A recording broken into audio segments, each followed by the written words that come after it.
Sir, state your name and date of birth. Armando Jr. Hernandez, 06/28/1999. And counsel. Philip Beatty, on behalf of Mr. Hernandez, he is present, he is in custody. We're asking that you appoint the law office of public defender. On good faith basis, I believe he is indigent. I did not see an affidavit that was complete. It just says that he has no response. I don't know if the staff is doing this. Mr. Hernandez, are you working at all? Working, yes, I am. Okay. Did you discuss his finances at all? I didn't discuss them with him. He works in construction. Where a case of this magnitude, I think it would be hard pressed for anybody to be able to afford defense under these charges. And you're with the public defender? Law office of the public defender. Okay. Yes. I will appoint the Maricopa County public defender on this matter. And then counsel for the state. Good morning, Your Honor. Ed Light on behalf of the state. Okay. Sir, you're here on a Superior Court new case alleging 3 counts. Can you hear me enough through this? Okay. If you can't, please let me know, okay? 3 counts of aggravated assault with a deadly weapon. 3 counts of aggravated assault with serious physical injuries. Those all are class 3 felonies. 1 count of criminal damage, class 5 felony. 1 count of recklessly damaging the property of a utility, class 5 felony. 5 counts of discharging a firearm in the city limits, class 6 felonies, and 1 count of disorderly conduct with a weapon, class 6 felony.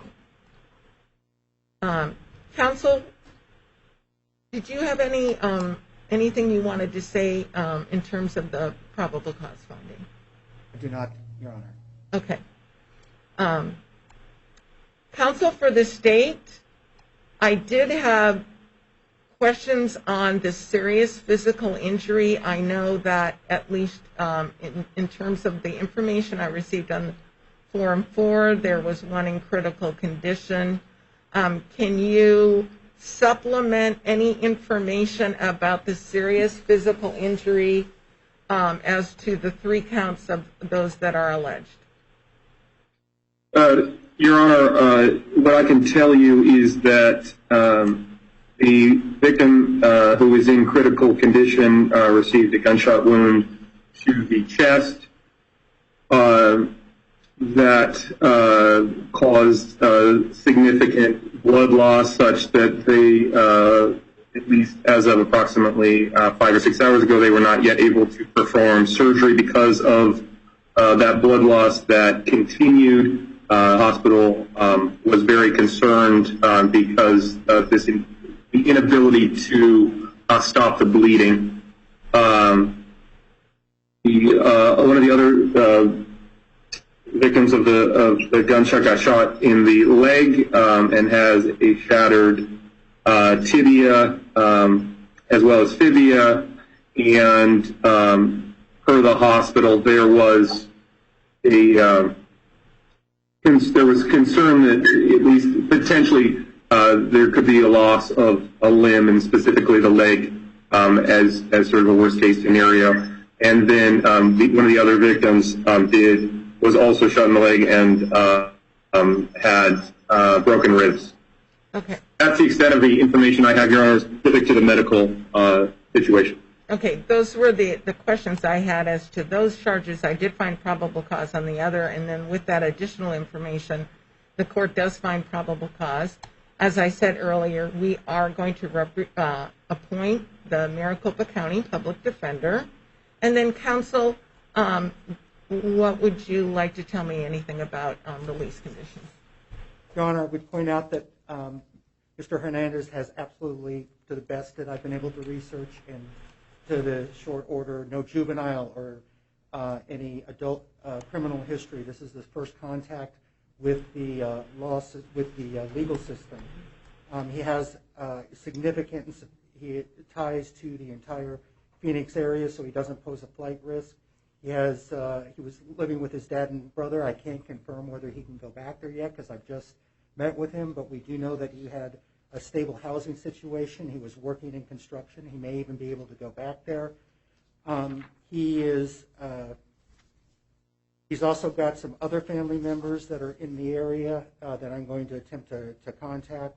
So he is, we believe that given the fact that he has no previous history, he should be allowed to return to the community and live in a situation where he has his stable family. Okay, counsel for the state. Your Honor, Mr. Hernandez, in his interview, expressed the desire and to commit mass casualties. He specifically was hoping to shoot at least 10 people.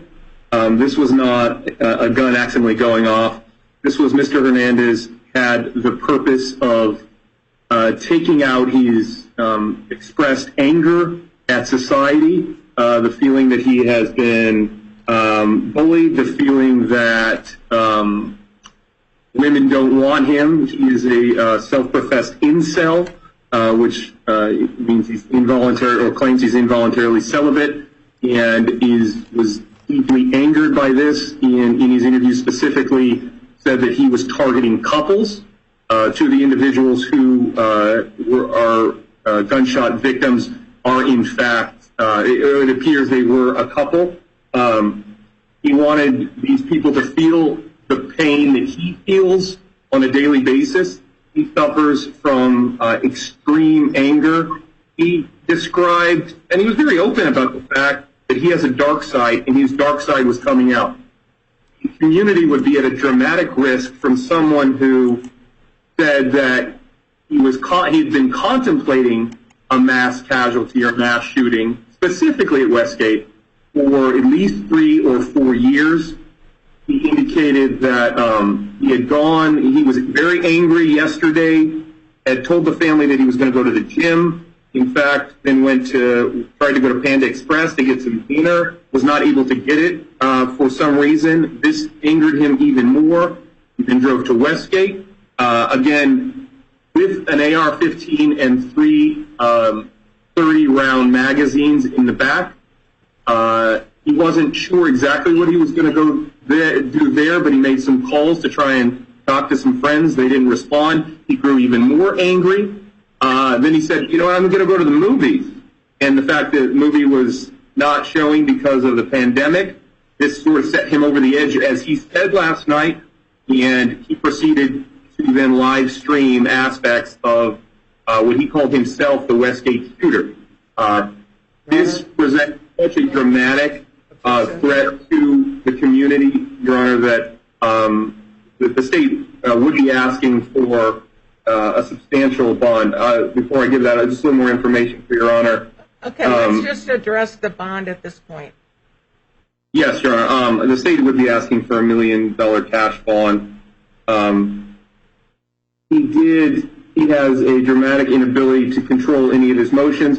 I think it's important for Your Honor's consideration that he was not shy during the live streaming, which incidentally he had sent to a girl that he was interested in. He sent the live streaming of him shooting, bragging about it. When he shot at least a couple of the individuals, he said to one of them after he shot them, "Do you want fries with that?" And then one of the other individuals who he shot, Your Honor, I'm going to have to object. He's introducing evidence, none of which has been provided to me. I'd ask that you strike most of what Mr. Leiter has said. All I have is the Form 4, and he is able to now, he's presenting evidence that we haven't had an opportunity to review. Yes. So at this point, I think his argument needs to be limited to what's in the Form 4.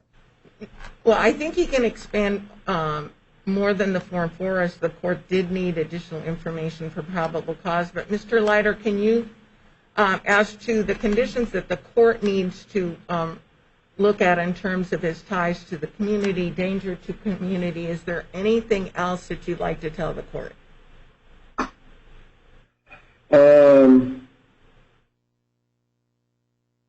Just a moment, Your Honor.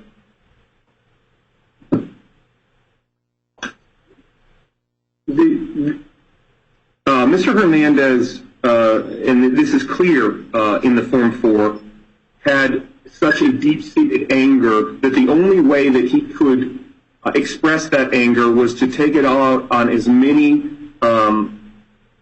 citizens who were just minding their business at Westgate as possible. He stated, as the Form 4 states, that he had 90 rounds that he intended to use, but for the gun jamming, those would have been used, and as opposed to one person in critical condition and 2 other gunshot victims, we would have been looking at many more, and very likely several individuals dead.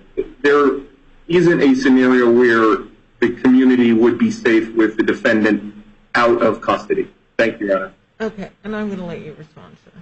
Yes, Your Honor, and limited to the Form 4, if this court is inclined to impose a bond, $1 million is utterly ridiculous. I handle cases in various units within our capital unit, and this is as well as our regular homicides in our sex cases. This is utterly a ridiculous amount of bond that they're suggesting for a first-time offender. It needs to be taken into consideration the situation, as I mentioned earlier. We'd ask that if you do set a bond, you'd set it something that the family, if they put up the house, something along those lines, so they have some skin in the game, that they will be looking out and watching over him if he were to be on release, so that there is a substantial penalty if he were to reoffend or do anything while he's in the community, which seems unlikely. So a bond should be set that's commensurate with something that the family can post, rather than set it at $1 million, which is effectively setting no bond. It's essentially making him non-bailable, in which case we need to have an evidentiary hearing to determine whether or not that he poses the future dangerousness, and that there are no other terms of release that would likely be effective.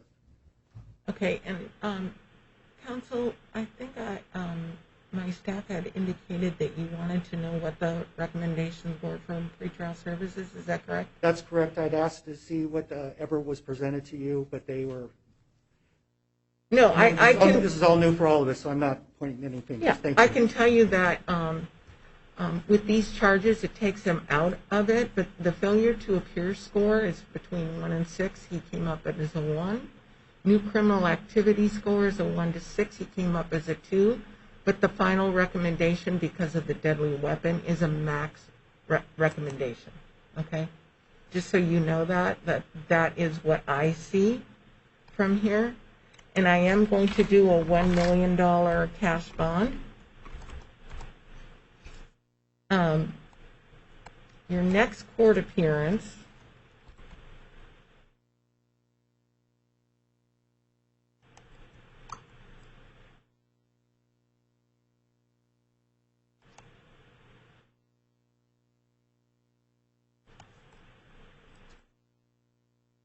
is going to be a preliminary hearing on May 28th at 8:30.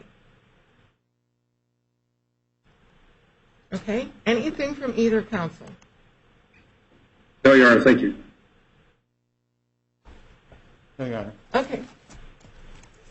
Do you have his paperwork here? You can sign for it and get your paperwork.